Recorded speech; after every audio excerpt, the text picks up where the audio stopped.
When Maka met the Aloha Meter in the park for lunch, he got more than he expected.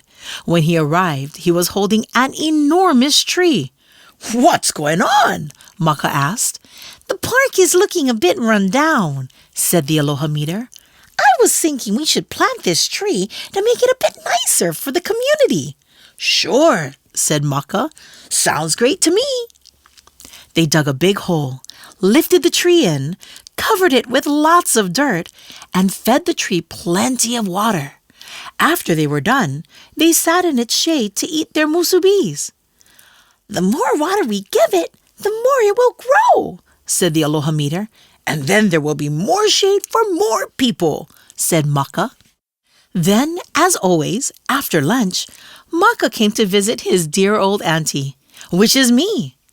"What have you been up to today?" I asked. "Well," Maka began, and then he talked about all the wonderful, caring, and helpful things he had done since the sun had risen. "Wow, what incredible things," I said. "Do you know about Laulima?" "No, Auntie," he replied.